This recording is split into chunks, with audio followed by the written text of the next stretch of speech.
welcome back to my channel. My name is Sarah, and I'm hot. So I'm out here on the porch tonight. It is the only place I could find to make this video where there weren't people. So our family has been pretty sick this week, and everybody's just kind of like lounging around in various places. And it's all fine, but I had to find a quiet place, and the only place was this back porch. It is almost 9 o'clock p.m. It is still almost 80 out here. The humidity is almost 80%. And it's hot. So we're supposed to have thunderstorms and rain and stuff this week. It'd be really great if we could have one right about now with like a really refreshing cool wind blowing through.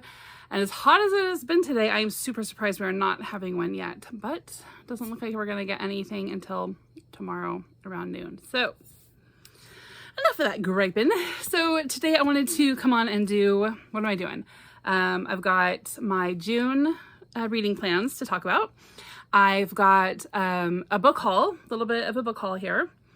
But first, I wanted to remind you guys, if you have participated in my Spring Into Classics Challenge, which I was running through April and May, and you have completed your checklist, be sure and send me an email with it by June 2nd, because I'm going to do a giveaway for a gift card for Amazon or whatever bookish place, you know, as long as I can buy it from here. It's open worldwide. If you have not heard about it and you still want to get in on it, take a look at the list. I'll link it in the description box. Can't remember where I hosted it at, but I'll put it there for you somehow or another. And you can take a look at that or the video or whatever. And real quick, before the end of May, get on there and see if some of the books that you've read in the last couple of months qualify, and see if you can just do one or two more to do the 5 prompts. And actually it's only 4 books because one of them is a watch, an adaptation watch. And then get me your dealie so I can put you in the drawing, okay? All right, so let's talk about my June plans. So I don't know why, I had this song in my head, you know, from Alice in Wonderland, like the cartoon, where it's like, you can learn a lot of things from the flowers, but especially in the month of June, right? It's called Golden Afternoon. So I was just like, I want to do gold. So I did gold for my June. Oh, it's so, sorry about the shadows. Let's see. But if you can kind of see the gold washi tape at the top there, there's a little angel girl. And then some little like botanical framed things, some more washi tape there, and that is like a mushroom thing.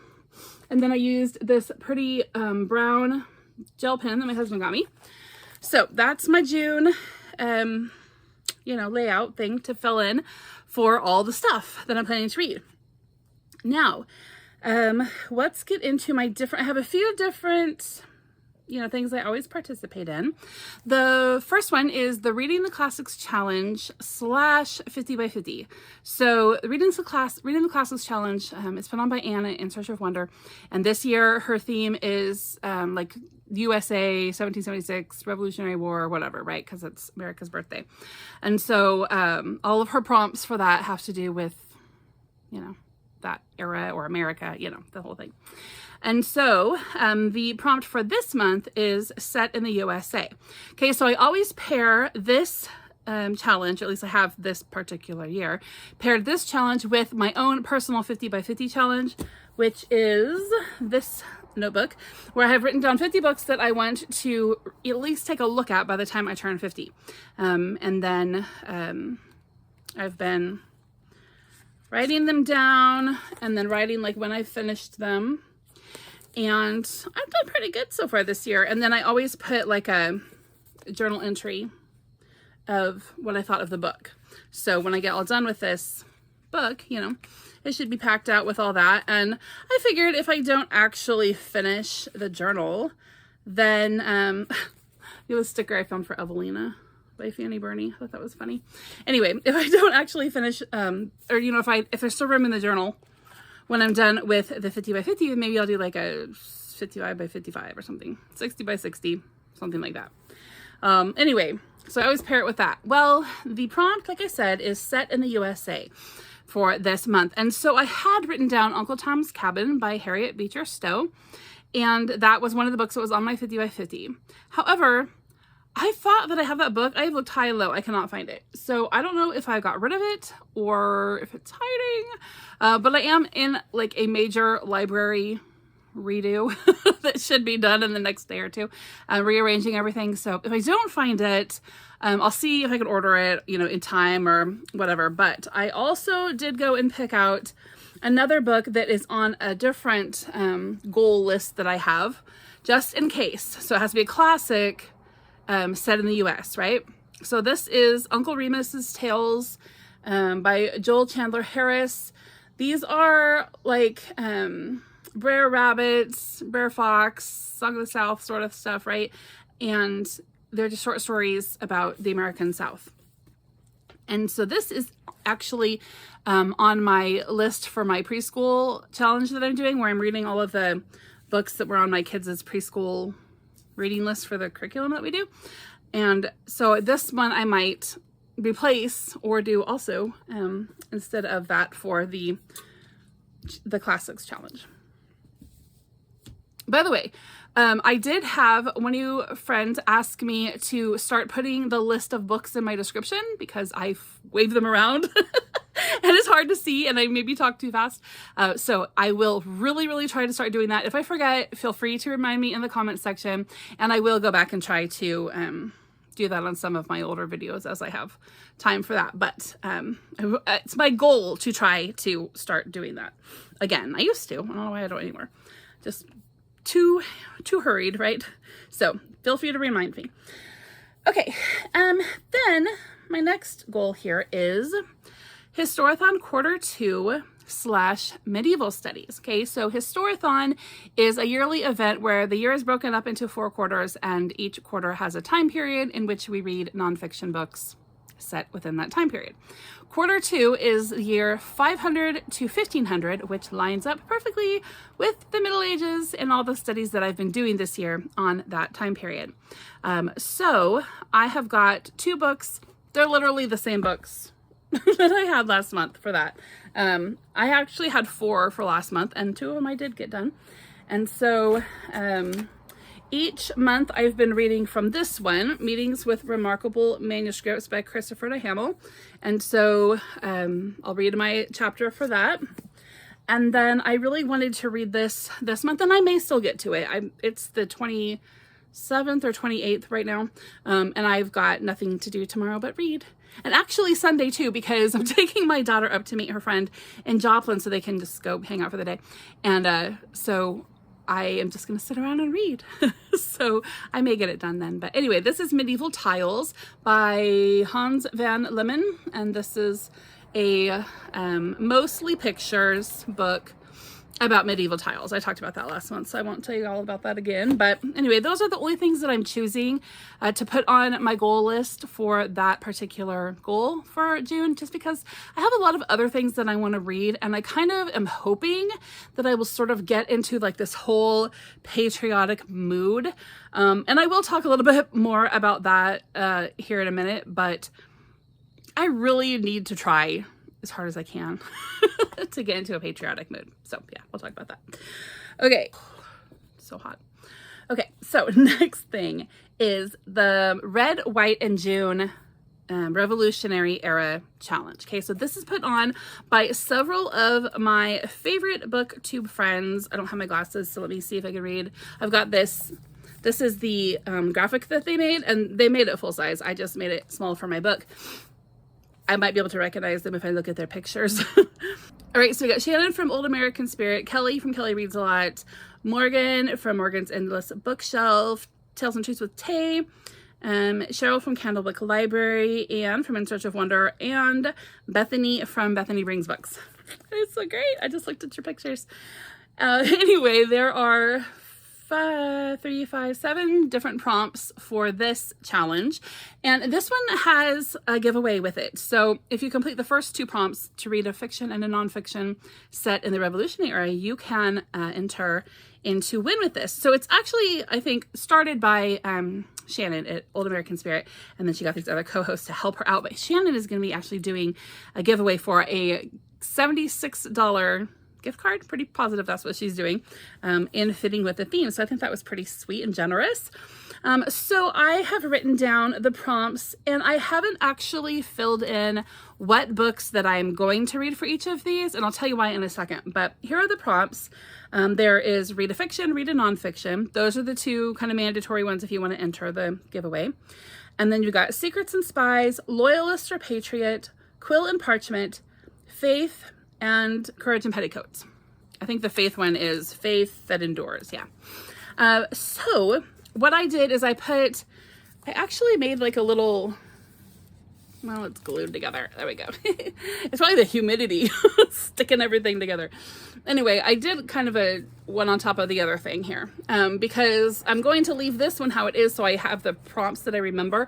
And then on the top, when I finish these, I'm going to put a sticker over like the words, just because I like doing that. I don't know, I think it's fun. And but I wanted to remember why that sticker's there, what it means. And then on this side, I'll write in the books that I read. Okay, so what I've got, instead of actually picking out this one's gonna go that, da, da, da, I just have this big stack of books that I want to share with you. These are all Revolutionary era books, and they are all like middle grade books. And that's what I'm going to do for this challenge because, well, except for one, I did actually order, it's the one that Bethany keeps suggesting, and I'm like, oh, maybe I should read that. Oh, I know why I wanted to order that. So it's called A Girl Called Samson by Amy Harmon, who is an author I've never read before. And actually it's a genre that I just never read. I don't read a whole lot of historical fiction. I wouldn't say never, but I'm really, really, really picky. However, I struggle so bad with patriotism, with being proud of my country, proud to be American, all of that kind of stuff. And I think, I mean, it's fair, right? It's fair. But also, if we all do that, then America really is in the toilet, right? So I just feel like I miss being as patriotic as I used to be. I miss feeling just the emotion, right? When the flag comes by and when military comes by or whatever. Like, I miss the old feeling.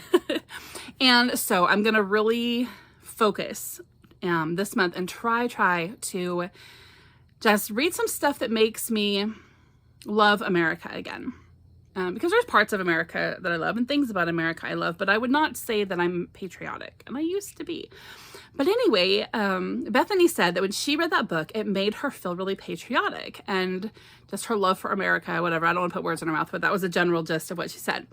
And so I was like, okay, if Bethany recommends this book, and that's how it made her feel, maybe I will give it a try. So I did order it on Pango, so it'll be here soon. So that's my one, like, adult book, if you will. I think it's a Christian fiction, historical fiction. But everything else here in my pile is middle grade stuff, which I'm really excited about because I hardly ever read middle grade either. But the first thing I wanted to do was I want to read through some of these Felicity books, all right? So this is like American Girl doll Felicity. These are my daughter Lindsay's, my oldest daughter, who is now almost 27. These were all her books when she was a little girl that were all, you know, centered around Felicity Merriman and her best friend Elizabeth. So Elizabeth was Lindsay's first American Girl doll. This book I did read with Lindsay, but she was like 5 or 6. So that was 20 years ago, more than 20 years ago. So I don't remember it, obviously. So there's that one, but all the rest she just read on her own. So we've got even these like more modern, if you will, like later written mystery books and whatever. Okay, I want to read this whole stack of Felicity stories. So some of these are going to fit into the prompts for the Red, White, and June challenge. I'm just positive that they will. So whatever I read, I'll just fit it in where I think it works, right? And then I have these 3 more that I grabbed off of the kids' homeschool shelf. I've got The Story of the Constitution, which is a really cool vintage copy, as you can see. And it, oh, this reminds me. I gotta remember to show you guys something here in a second. Anyway, it has a story about the Constitution, like how it came to be, what it means, what it is. And then it actually has the Constitution. Then it has the amendments. And then it has like George Washington's farewell address. It has an alphabetical analysis of the Constitution. What that's all about. Questions and answers. I mean, this is like a whole study book. You could do a whole study with this thing. It's got like portraits and sketches of the signers of the Constitution. It's got portraits of Chief Justices of the Supreme Court. Anyway, this book was published in 1937, it looks like. And so, anyway, it's kind of cool and vintagey. I'll read parts of it. I don't know if I'll read the whole thing. One thing, it smells kind of musty. All right, and then I've got, this is a graphic book, graphic novel, but it's not a novel, graphic children's book, I guess, about Nathan Hale, the Revolutionary Spy. So I'm gonna look through that. And then I've got, this is like a scholastic Liberty or Death of the American Revolution from 1763 to 1783. So this is just kind of like an overview, I'm assuming, of the revolution, you know, the stuff leading up to it and all through, I guess. So these are my picks for the Revolutionary era reading, as well as, like I said, that one from Amy Harmon. And I'm really excited about it because it's not an era of history that I have been super interested in the past. I mean, now and then, but it's not like something that I'm really like, yes, I want to read that. But it is in England, right? Because the Regency era, the Georgian era and the Regency era overlap with our Revolutionary War era. And so in England, I've loved reading about that time period, right? And so I think this is going to be just a good little, it's not necessarily an introduction, but a reminiscing. How's that? A reminiscing on America. All right, so that's what I do for that one. And then what else do I have listed here? Okay, yes. I've got just a page that I've written a mood reads on. And the reason for that is because there are 2 summer-long events going on that I want to participate in. One is the Passport to Summer Reading by Chantel at Chantel Reads All Day, and that's her little passport of prompts. And they're really easy stuff. Country, journey, flowers, home, water. You're just basically reading a book that, you know, would fit that prompt. They're really simple. And again, I've done the little thing here. And so, and then on this side, I've made a list, you know, a place where I can list them down. But I just want to leave it open to mood reading. If you watched my video where I went over my summer reading cart, I really just kind of want to go through that cart and read or DNF or whatever. I've already DNF'd one. It wasn't a bad book. It was just not for me. So that's what I'm going to put on that mood reads page, as well as the books that I read for this one, which is the summer book bingo by Tiffany from Beautiful Minutia. And she's got a whole bunch of prompts on there to make bingos. And so this one I did like a flip up thingy. And so yeah, so that's why I have this whole mood reads page, is just to include whatever, because I just really don't know what I want to read this month besides the things that I just talked about. And I don't even know if I want to read them. I just kind of think I do. So we'll see. Okay.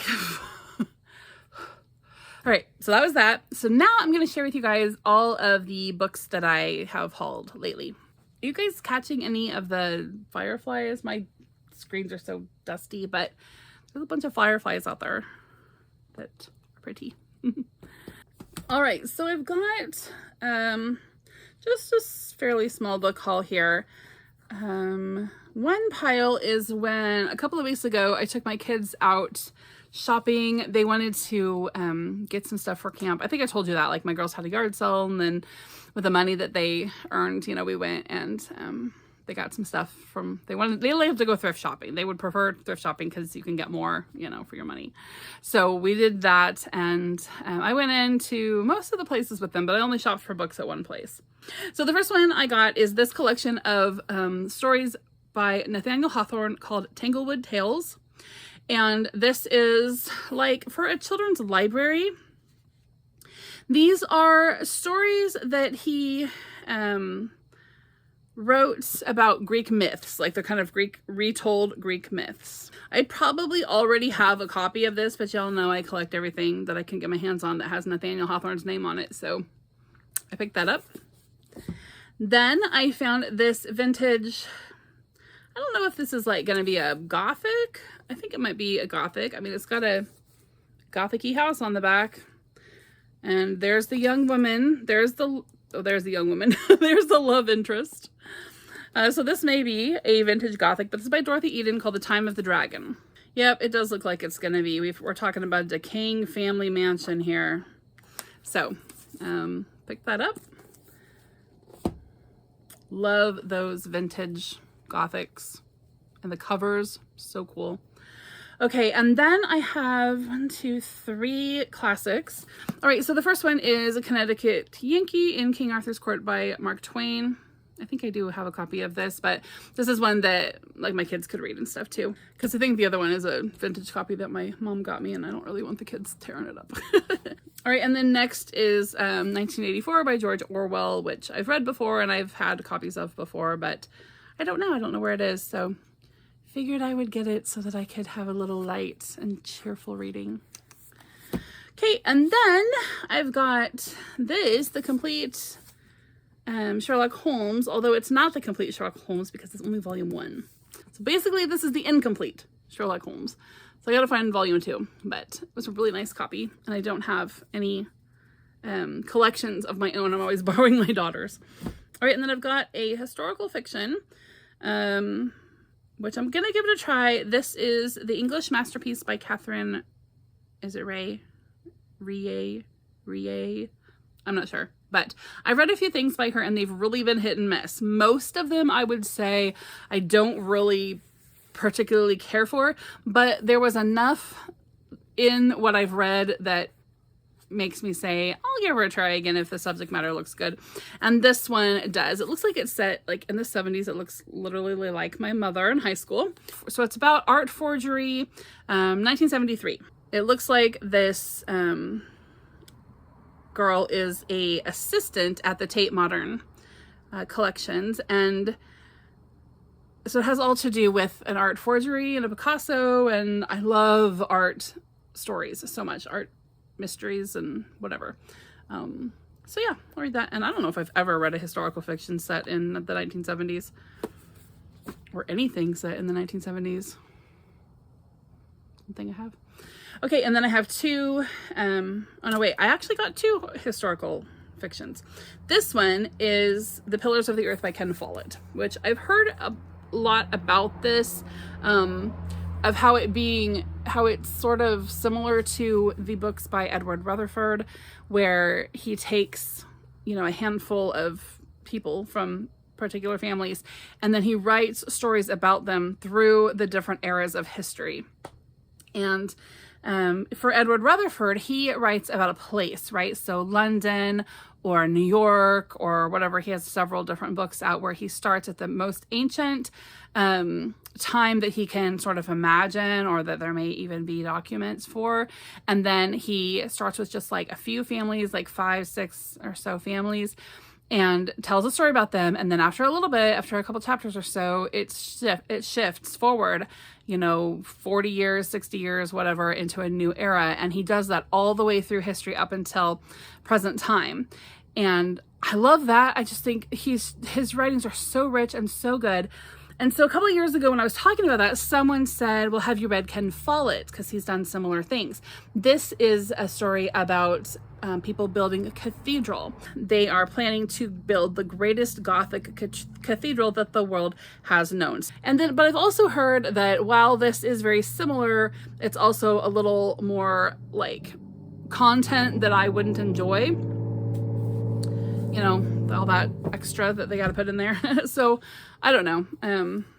I might give it a shot and see, if it's worth it, if it's worth going through the content in order to get the good story. So we'll see.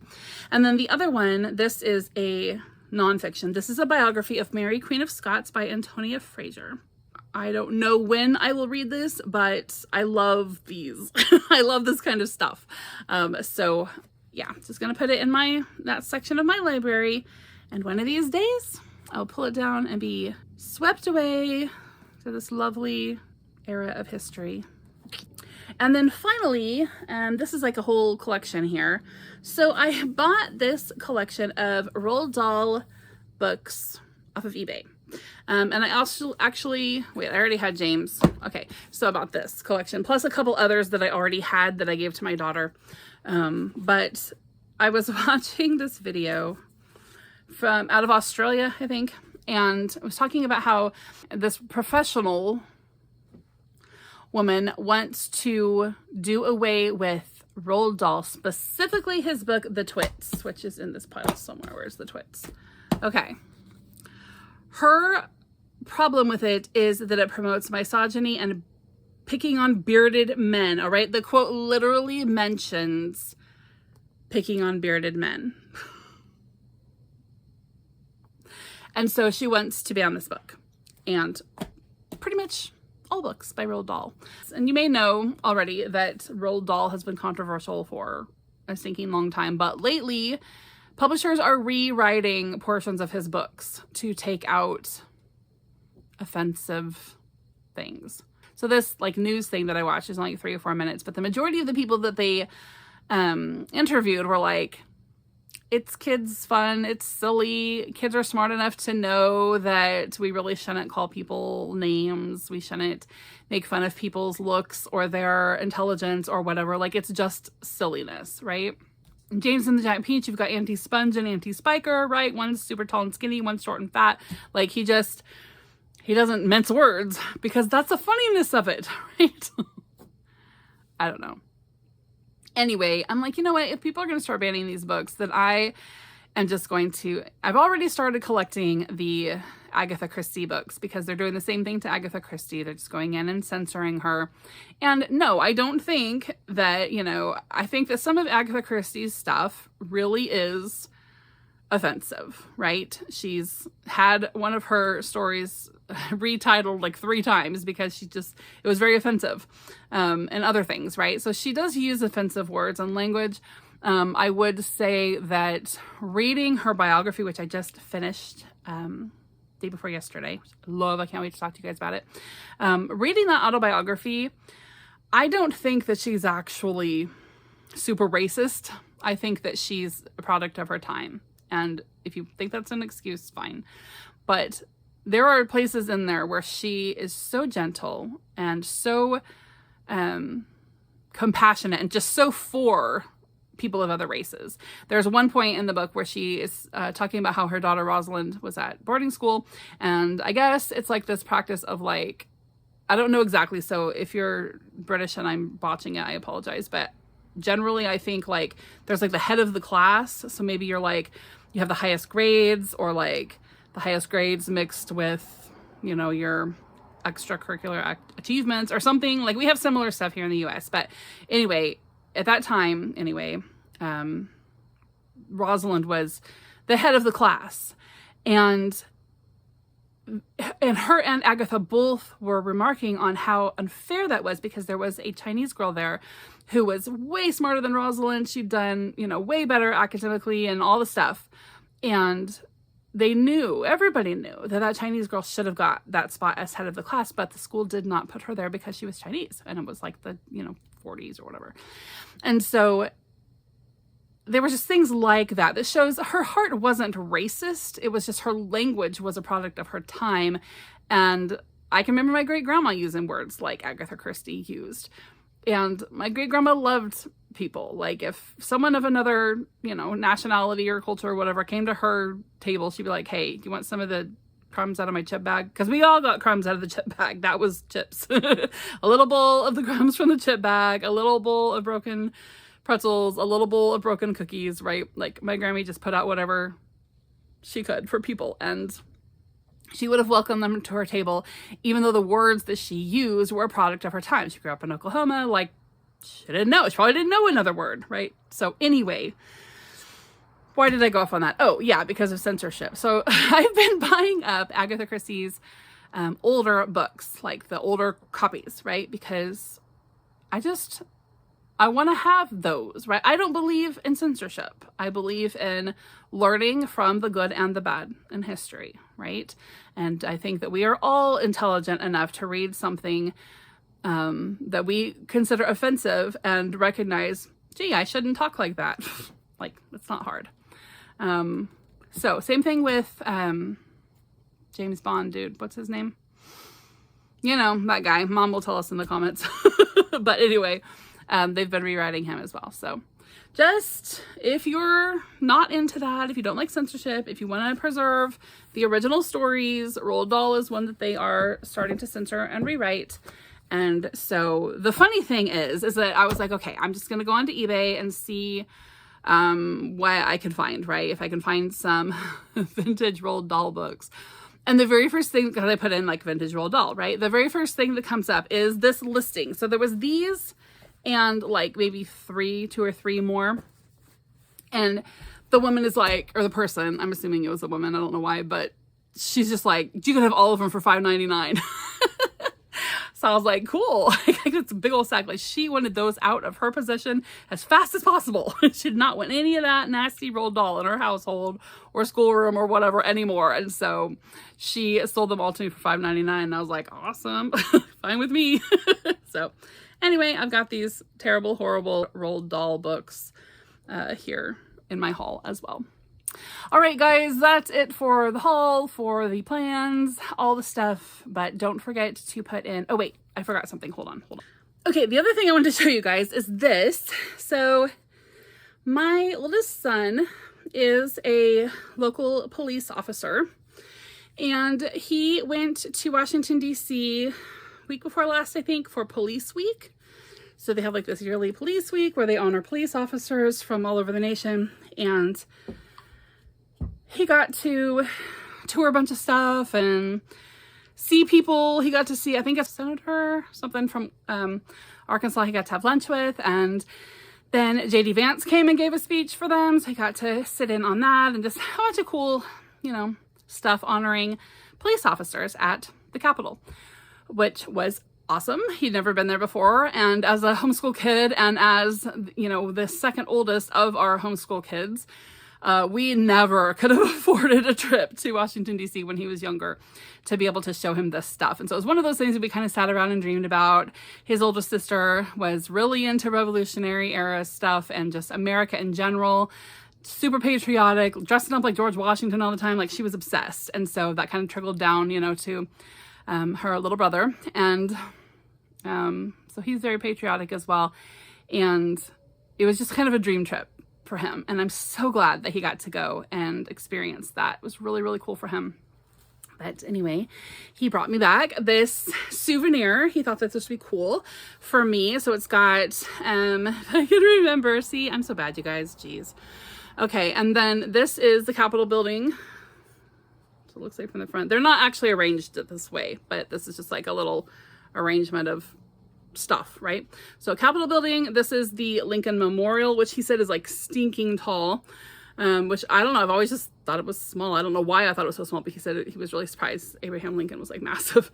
And then this is the Supreme Court building, and then this is the White House, Washington Monument, and then he said these, I think he said, were Vietnam era soldiers, and then the seal, presidential seal right there, and then the cherry blossom trees up here, which are a thing.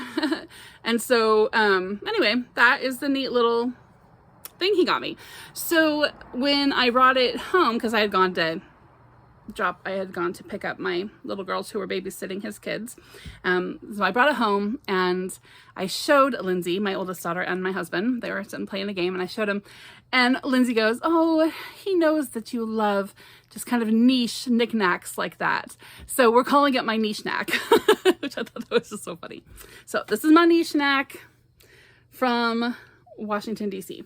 So I thought this was a good video to show that off on because, you know, all the America stuff. All right, that's it, guys. Be sure to turn in your papers. Don't forget. It's like a teacher. Don't forget to turn in your assignments. Don't forget to turn in your checklists by June 2nd to my email. The email is in the description box. If you have any trouble loading it or whatever, just let me know and we will work out a way for you to get it to me. Or if you've put it up on Instagram, like I know one of you at least has put it up on Instagram, like send me a link to that, whatever. Just show me that you did it and you'll be in the giveaway. All right, guys, hope everybody is doing well. This coming week, my kids are all going to camp. I'm hoping to make a whole bunch of tag videos and get caught up on my tags because I've got 90,000 of them. But yeah, I'm hoping to make some little extra content this coming week. So get a little bit ahead on that. All right, guys, so we're doing great. I will see you soon. Bye.